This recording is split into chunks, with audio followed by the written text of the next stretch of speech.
তো রমজান মাসের মতো শ্রেষ্ঠতম মাস পাওয়ার পরেও, রমজান মাসের মতো ক্ষমার মাস পাওয়ার পরেও 6 শ্রেণীর হতভাগ মানুষ আছে এমন, যে 6 শ্রেণীর মানুষ আল্লাহর কাছ থেকে ক্ষমা পায় না। জানার দরকার আছে না নাই ওই 6 শ্রেণী কারা? 1 নম্বর হচ্ছে মা বাবার সঙ্গে যারা খারাপ আচরণ করে। মা বাবার সঙ্গে খারাপ আচরণ যারা করে, মা বাবার সঙ্গে ভালো আচরণের আদেশ দিয়েছেন কে? কুরআনুল কারীমের 17 নম্বর সূরা সূরাতুল বনী ইসরাঈলের 23 নম্বর আয়াতের মধ্যে রব্বুল আলামিন সুন্দর করে জানিয়ে দিলেন, ওয়াকাদা রাব্বুকা আল্লা তা'বুদু ইল্লা ইয়্যাহু ওয়া বিল ওয়ালিদাইনি ইহসানা। আল্লাহ তাআলা বললেন ওয়াকাদা রাব্বুকা আল্লা তা'বুদু, 1 নম্বর শর্ত হচ্ছে আমি আল্লাহর ইবাদত করো। আমরা বললাম আল্লাহ আপনার ইবাদত যদি করি তাহলে কি হবে? আল্লাহ তাআলা বললেন গোলাম আমার ইবাদত যদি করতে পারো 2টা জিনিস দিয়ে আমি তোমাদেরকে ধন্য করে দিব। সুবহানাল্লাহ। রব্বুল আলামিন বললেন ফালিয়াবুদু রাব্ব হাযাল বাইত, এই ঘরের মালিকের ইবাদত করো। এই ঘর তথা কাবা ঘর, কাবা ঘরের মালিককে, কাবা ঘরের মালিকের ইবাদত যদি করতে পারো, আল্লাযী আত'আমাহুম মিন জু' ওয়া আমানাহুম মিন খাউফ, যখন রিজিকের সমস্যায় পড়বা কখনো খাবারের কষ্ট করে মরতে হবে না। যখন রিজিকের সমস্যায় পড়বা আমি আল্লাহ তাআলার পক্ষ থেকে তোমাকে রিজিক দান করা হবে। সুবহানাল্লাহ। আর কখনোই ভয়ে থাকবা না। আমরা কিন্তু অনেকেই ভয়ে থাকি, হকের পথে চলতে যে, ইকামতে দ্বীনের কাজ করতে যে অনেকেই ভয় পায় যে না অত শক্ত কথা সব জায়গায় চলে না, ওইরকম কথা বললো না, হক কথা সব জায়গায় কোয়া যায় না, পরিবেশ বুঝতে হবে। এটা হলো মুনাফিক, যে পরিবেশের চাপে পড়ে হক কথা যার মুখ থেকে বের হয় না, হলো বোবা শয়তান। আল্লাহ রাসূলের ভাষ্য মতে বোবা শয়তান। আর বর্তমানে দেখবেন যে এই বোবা সন্তান মানে বোবা শয়তানের দেশ ভরে গেছে। হকের পক্ষে অবস্থান নিবে, হকের পক্ষে অবস্থান নিবার পারতেছে না, যে পরবর্তীতে কি হবে। কিন্তু আল্লাহ বলে আমার ইবাদত যারা করবে তাদেরকে আমি 2টা জিনিস দিয়ে ধন্য করব। 1 নম্বর রিজিকের সমস্যায় পড়লে তাদেরকে আমার গায়েবী খাজানা থেকে রিজিক দিব। আর যখনই তাদের অন্তরের মধ্যে ভয় কাজ করবে আমি আল্লাহ তাআলা ওই ভয়কে দূর করার জন্য চেষ্টা করে দেব, দূর করে দেব। ওই ভয়কে তাদের অন্তর থেকে আমি আল্লাহ তাআলা দূর করে দিব। তো আল্লাহ তাআলা প্রথম শর্ত জুড়ে দিলেন ওয়াকাদা রাব্বুকা আল্লা তা'বুদু, আমি আল্লাহর ইবাদত করো, ইল্লা ইয়্যাহু ওয়া বিল ওয়ালিদাইনি ইহসানা, আর তোমার মা বাবার সঙ্গে ইহসানা সুন্দর আচরণ করো, তাদের সঙ্গে খারাপ দুর্ব্যবহার করো না, তাদের সঙ্গে এমন ব্যবহার করো না যেন তাদের মুখ থেকে উফ শব্দটা বের হয়। এখন উফ শব্দ বের হওয়াতে দূরের কথা, এমনও ছেলে আছে, এই যে কিছুদিন আগে দেখলাম যে বাপরে হত্যা করছে ছেলে। প্রত্যেকটা ফ্যামিলিতে এই সমস্যা। অনেকেই প্রশ্ন করে, অনেকেই মানে বলে, বিচার দেয় যে হুজুর ছেলে মেয়ে একটাও কথা শুনে না। আছে না নাই? কথা শুনে না, মা বাবার অবাধ্য। অধিকাংশ ফ্যামিলিতে দেখবেন যে ছেলে মেয়ে মা বাবার অবাধ্য। তা আল্লাহ তাআলা বলে ইল্লা ইয়্যাহু ওয়া বিল ওয়ালিদাইনি ইহসানা, মা বাবার সঙ্গে সৎ ব্যবহার করো। কেমন সৎ ব্যবহার? যখন তুমি ছোট ছিলে ওই সময় মা বাবা তোমার সঙ্গে যেমন আচরণ করেছে, এখন যখন তুমি বড় হয়েছো তোমার মা বাবার সঙ্গে ওই রকম আচরণ করো। এখন দেখবেন যে বাপ বুড়ো হয়ে গেছে, এই বৃদ্ধ পিতা আপনার কাছে একটা কথা একবার শুনছে, আপনি বলছেন, আবার যখন শুনছে এবারে মারছেন একটা ঝাড়ি।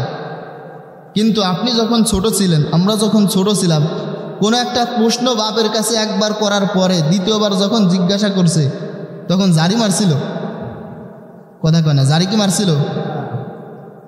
এই যে সমস্যা হওয়ার কারণ, বাপ মার সঙ্গে ছেলে মেয়ে দুর্ব্যবহার সবচেয়ে বেশি করে তখন যখন বিয়ে করে নতুন বউ আসে বাড়িতে।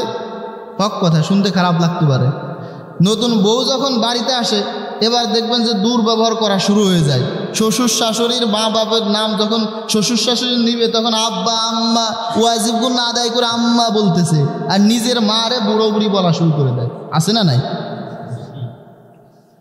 আবার এই জায়গায় কিছু কিছু সমস্যা শুধু ছেলে আর বউর উপরে দিয়ে দিলে, মানে বেটার বউ ছেলের বউর উপরে দিয়ে দিলে হবে না, মা বাবারও কিছু সমস্যা আছে। অনেক শাশুড়ি আছে এমন, নিজের জামাইটারে কয় যে আমার মেয়ের জামাইটা এত সুন্দর, আমার মেয়ের কথা ছাড়া অন্য কারো কথা সে শোনে না, আমার মেয়ে যা বলে তাই সে শোনে। আর আমার ছেলেটা এমন হারামজাদা হয়েছে, বোর কথা ছাড়া অন্য কারো কথা শোনে না। কথা বুঝেন নাই? আমার মেয়ের জামাইটা এত সুন্দর, আমার মেয়ের কথা ছাড়া অন্য কারো কথা শোনে না, আর আমার ছেলেটা এমন হারামজাদা হয়েছে যে ওর বোর ছাড়া আর কারো কথা সে শোনে না। বুঝেন? মানে নিজের জামাই, কথা খেয়াল করেন, নিজের জামাই তার মেয়ের কথা শুনতেছে, খুশি হইতেছে, কিন্তু নিজের ছেলেটা যখন তার বোর কথা শুনতেছে তখন সে বেজার হইতেছে। দুই জেনারেশন গ্যাপ, আর জেনারেশন গ্যাপ হওয়ার কারণে ঝামেলা শুরু হয়ে যাইতেছে। বুঝেন? কথা বুঝেন তো? যেটা আমি বলতেছি যে এই জেনারেশন গ্যাপ থাকার কারণে, আমার কথা খেয়াল করি, কথা আপনারা বুঝতে পারছেন, বুঝে গেছি যে যখন ছেলে কথা শুনতেছে না তখন বেজার হইতেছে, কিন্তু সে নিজের মেয়ের এমন পরামর্শ দেয় যেন সেই মেয়ে তার শাশুড়ি শ্বশুর শাশুড়ির কথা না শুনে। এরকম পরিবেশ আছে না নাই? আবার সমস্যা আর এক জায়গায়, এই ছেলের যখন বিয়ে দিয়েছে, বিয়ে দেওয়ার সময় এমন কিছু কায়দা কারবার করে রাখছে, পরবর্তীতে এই আচরণ তার ছেলের বউয়ের কাছ থেকে তার পাওয়া, এটা পাওয়ারই ছিল। বিয়ে দেওয়ার সময় ছেলেটার এমন প্রক্রিয়ার মাধ্যমে বিয়ে দিয়েছে, দেওয়ার পরে তার বউয়ের থেকে, মানে তার ছেলের বউয়ের থেকে এমন আচরণ যে করে, এটা তার পাওয়ারই ছিল। রাসূল সাল্লাল্লাহু আলাইহি সাল্লামের আদর্শ মোতাবেক বিয়ে হয় নাই। বিয়ের সময় যৌতুক নিছে 10 লাখ। বুঝেন? যৌতুক কয় লাখ নিছে? 10 লাখ নিছে। আর এক সমস্যা, মেয়ের বিয়ের সময় যখন কাবিল করছে, দেন মোহর, মেয়ের বাপ ধার্য করছে 5 লাখ, 10 লাখ, 10 লাখ টাকা ধার্য করে দিয়েছে কিয়ামতের আগ পর্যন্ত, মরার পরে যেন কবরে যায় দেওয়ার পরে। এই জন্যে কেন দিয়েছে? এই জায়গায় একটা লজিক খাড়াইছে সে, যে 10 লাখ টাকা দিয়ে যখন আমি আমার মেয়ের দেন মোহর ধার্য করব, তখন যখন ছাড়িয়ে দিতে চাইবে, বুঝেন, যখন ছেড়ে দিতে চাইবে, 10 লাখ টাকা তো বিশাল বড় একটা অ্যামাউন্ট, ছাড়তে গেলে পরে খুব চিন্তা ভাবনা করে ছাড়া লাগবে। অর্থাৎ এমন এক জানোয়ারের সাথে বিয়ে দিতেছে, আগেই ছাড়িয়ে দেওয়ার চিন্তা সে করে রাখছে, যে এমন জানোয়ারের কাছে দিতেছে ও চাইলে ছাড়িয়ে দিতে পারে। এই জন্য 10 লাখ কাবিন করে রাখ, 10 লাখ দেন মোহর ধার্য করে রাখ, যেন ছাড়বার না পারে। অথচ এই দেন মোহর দেওয়া ছাড়া ফ্যামিলিতে যতদিন সে চলতেছে, প্রতিটা সময় তার জিনার কোনো আমল নামার কাউন্ট হইতেছে, কারণ অবৈধ হইতেছে। তো দেন মোহর না দিলে অবৈধ সম্পর্ক হতেছে না। 10 লাখ টাকা ধার্য করে 1000 টাকা আদায় করে যা 9 লক্ষ, আর বাদ বাকি যা থাকে এই পর্যন্ত, কিয়ামত পর্যন্ত বাকি রাখিয়া অমুকের মেয়ের সঙ্গে অমুকের ছেলেরে বিয়ে দিলাম, বলো মা কবুল, বলো ছেলে কবুল, হয়ে গেল বিয়ে। তো এখন তো ফ্যামিলির মধ্যে এই সমস্যা আসবেই, এই সমস্যা আসবে না? আবার রাসূল সাল্লাল্লাহু আলাইহি সাল্লাম বললেন, তুনকাহুল মারআতু লিআরবাআ, 4টা জিনিস দেখে ছেলে মেয়েদের বিবাহ দেওয়া হয়। এই নিয়মটা যদি কেউ ফলো করে, পরিবারের মধ্যে অশান্তি আসতে পারে না। প্রথম 3টা আমরা ফলো করি। কি বলেছে আল্লাহর হাবিব? বললেন লিমালিহা, সম্পদ দেখে বিয়ে করা হয়, ওয়ালি জামালিহা, সৌন্দর্য দেখে বিয়ে করা হয়, ওয়ালি হাসাবিহা, বংশমর্যাদা দেখে বিয়ে করা হয়। এই 3টা আমরা ফলো করি, কিন্তু আল্লাহর হাবিব শেষে বললেন ওয়ালি দীনিহা, দিনদারিতা দেখে বিয়ে করা হয়। আর তারপরে বললেন ফাজফার বিজাতিদ দিন, ওই 3টা গর্তে পড়ে মরুক, ওটা কোনো সমস্যা নাই। ফাজফার বিজাতিদ দিন, তোমরা সবচেয়ে বেশি দিনদারিতাকে প্রাধান্য দাও। কথা বুঝেন নাই? মেয়ের সৌন্দর্য ঠিক আছে, বংশমর্যাদা ঠিক আছে, টাকা পয়সা সব কিছু ঠিক আছে, কিন্তু দিনদারিতা যদি না থাকে, এই মেয়েরে যখন আপনার ফ্যামিলির মধ্যে আনবেন, মরার পরে জাহান্নামে যাওয়া লাগবে না, মেয়েটা বাড়ি আসার পর থেকে আপনার ঘরটা জাহান্নামের টুকরো হয়ে যাবে। কথা বুঝতে পারছেন? আর যদি বাকি 3টা নাও থাকে, মেয়েটা যদি দিনদার থাকে, ছেলেটা যদি দিনদার থাকে, সম্পদ নাই, সৌন্দর্য নাই, বংশমর্যাদা নাই, এরপরেও ঘরটাকে জান্নাতের টুকরো বানাবেন কে? তো যেটা বলতেছিলাম যে 6 শ্রেণীর মানুষের রোজা রাখার পরেও 6 শ্রেণীর মানুষ ক্ষমা পায় না। এর মধ্যে 1 নম্বর হচ্ছে যে কিনা মা বাবার সঙ্গে খারাপ আচরণ করে। মা বাবার সঙ্গে ভালো আচরণ করার আদেশ দিলেন কে? একটু আগে বললাম, আমরা সকলেই যেন মা বাবার সঙ্গে ভালো আচরণ করতে পারি। আল্লাহ তাআলা তৌফিক দিক, সবাই পড়ে আমিন। এবার 2 নম্বর হচ্ছে ওই রোজাদার ব্যক্তি যে রোজা রাখার পরেও, রমজান মাসের মতো এমন রহমত বরকতের মাস পাওয়ার পরেও ক্ষমা পায় না। 2 নম্বর ওই শ্রেণী যে নেশা করে। কি করে? নেশাগ্রস্ত, নেশাখোরদের ইবাদত কবুল করে আল্লাহ। নেশাখোরদের ব্যাপার আল্লাহ তাআলা বললেন যেগুলো হইতেছে শয়তানের কাজ। ইয়া আইয়ুহাল্লাযীনা আমানু, হে ঈমানদারগণ, ইন্নামাল খামরু, তোমাদের মধ্যে, ইন্নামাল খামরু ওয়াল মাইসির ওয়াল আনসাব ওয়াল আজলাম রিজসুম মিন আমালিশ শাইতান ফাজতানিবুহু লাআল্লাকুম তুফলিহুন। মদ, জুয়া, লটারি এগুলো হইতেছে শয়তানের কাজ। এগুলো কার কাজ? এগুলোর থেকে যখন দূরে থাকবা, লাআল্লাকুম তুফলিহুন, তখন তোমরা কল্যাণের মধ্যে থাকবা। অনেকেই দেখবেন যে আমার কাছে একজন প্রশ্ন করছে আমার কাছে একজন প্রশ্ন করছে যে সেহরি ইফতার করার পরে বিড়ি খাওয়া যাবে কিনা। রমজানের মতো এমন একটা পবিত্র ইবাদত সে করলো, করার পরে প্রশ্ন করেছে যে ইফতার করার পরে বিড়ি খাওয়া যাবে, মানে হারাম দিয়ে সে ইফতার শুরু করবে। দুঃখের বিষয় হইলেও এমন আছে আমাদের মধ্যে যে দিনভর খালি ছটফট করে, খাবারের জন্যও না, পানির জন্যও না, বিড়ি খাবার পারে না এই জন্যে। আছে না নাই? ইফতার করার পরে দেখা যায় যে সবাই এই যে জায়গায় একটা ইফতার হয়, যে জায়গায় অনেক মানুষ একসাথে ইফতার করে, কিছু কিছু লোক দেখবেন যে ইফতার করার পরে খুঁজে পাওয়া যাইতেছে না, আবডালে যায় বিড়ি টানতেছে। একটা হাদিস আছে, আল্লাহর হাবিব বলেন যেই মুখ দিয়ে বিড়ি ধোয়া প্রবেশ করে ওই মুখে জান্নাতের খাবার কখনো ঢুকবে না, নাউজুবিল্লাহ। তো রমজানের রোজা রাখার পরেও এমন হারাম কাজ যে করে, এই রোজার এত বড় রহমতের বরকতের মাস পাওয়ার পরেও দ্বিতীয় নম্বর যে শ্রেণী ক্ষমা পায় না তারা হইতেছে নেশাগ্রস্ত। আল্লাহ তাআলা এই নেশা থেকে আমাদেরকে হেফাজত করুক, সবাই পুরো আমিন। 6 শ্রেণী আমরা দ্রুত বলে দেই। 3 নম্বর হইতেছে হিংসা করা, অন্তরের মধ্যে বিদ্বেষ পোষণ করা। ওই বাকি যেগুলোর কথা বললাম ওইগুলা পপুলার না থাকলেও এখন যেটা বললাম এটা দেখবেন যে অধিকাংশ মানুষের মধ্যে আছে। রোজার মতো এমন একটা পবিত্র ইবাদত সে পালন করতেছে, কিন্তু অন্তরের মধ্যে হিংসা বিদ্বেষে ভরপুর। আছে না নাই? হিংসা বিদ্বেষ যার মধ্যে থাকে, আল্লাহর হাবিব বলেন ইয়াকুম আল হাসাদু ফাইন্নাল হাসাদু ইয়াকুলুল হাসানাত কামা তাকুলুন নার ওয়াল হাতাব। সহিহ হাদিস। আল্লাহর হাবিব বলেন হিংসা আর বিদ্বেষ মানুষের আমলকে ওইভাবে ধ্বংস করে দেয়, ওইভাবে পুড়িয়ে ফেলে যেমনিভাবে আগুন একটা শুকনা কাঠকে পুড়িয়ে ফেলে। নাউজুবিল্লাহ।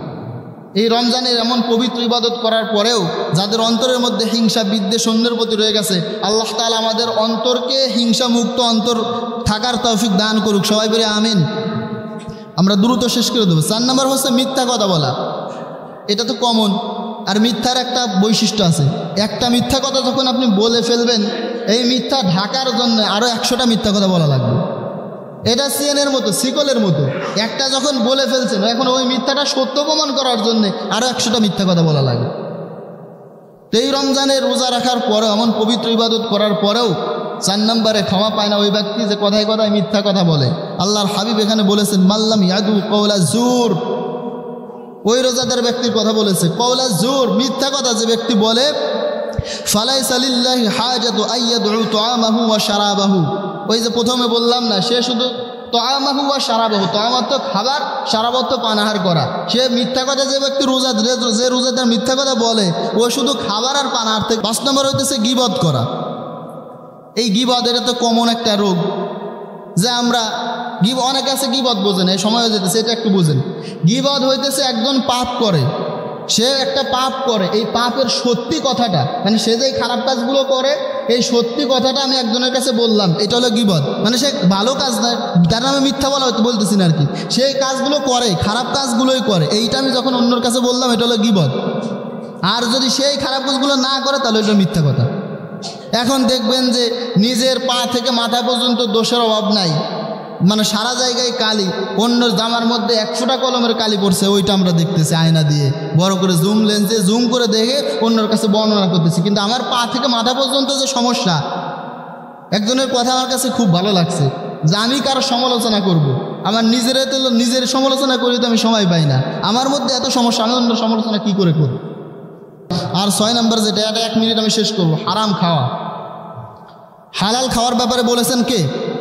ইয়া আইয়ুহান নাস কুলু মিম্মা ফিল আরদি হালালান তাইয়্যিবান ওয়া লা তাত্তাবিউ খুতুওয়াতিশ শাইতান ইন্নাহু লাকুম আদুউম মুবিন। সূরাতুল বাকারার 168 নম্বর আয়াত। আল্লাহ তাআলা বলেন তোমরা হালাল খাও, হারাম থেকে দূরে থাকো, আর শয়তানের পদাঙ্ক তোমরা অনুসরণ করো না। হারাম খাওয়াইতেছে শয়তানকে অনুসরণ করা। এখন এই জায়গায় একটু মানে আমাদের কারেকশন করা লাগবে। হারাম আমরা মনে করি যে খাবারটাই শুধু হারাম, খাওয়া থেকে বিরত থাকতে বলছে। খাবারটা বোঝেন নাই, যেমন শুকরের গোশ, আমরা শুকরের গোশ খাওয়া থেকে বিরত থাকতে বলছি। কিন্তু দেখেন এই যে আপনি গরুর গোশ খাইতেছেন, এই গরুর গোশটা যদি আপনার ইনকামটা হারাম হয়ে এই গরুর গোশ কেনেন, তাহলে গরুর গোশটা হালাল হইতেছে। আমরা শুধু খাবারটা হারাম ওই করি যে হারাম খাবার খাওয়া যাবে না, মানে খাবারটা দেখি যে শুকরের গোশ যেমন হারাম, এরকম আরও অ্যালকোহল অনেকে আছে মানে স্প্রে ব্যবহার করবে, যে এটার মধ্যে অ্যালকোহল আছে নাকি, অ্যালকোহল উনি ব্যবহার করবে না। কিন্তু এই অ্যালকোহল ছাড়া যেটা কিনতেছে ওইটা হচ্ছে সুদের টাকা, ওইটা হচ্ছে ঘুষের টাকা, ওটা হচ্ছে জুলুমের টাকা, চাঁদাবাজির টাকা, চিন্তা করা টেন্ডারবাজির টাকা। এই টাকা দিয়ে হালালটা কিনতেছে। হারাম টাকা দিয়ে যদি হালালটা কেনে তাহলে এটাও কি হবে? হারামে গণ্য হয়ে যাবে।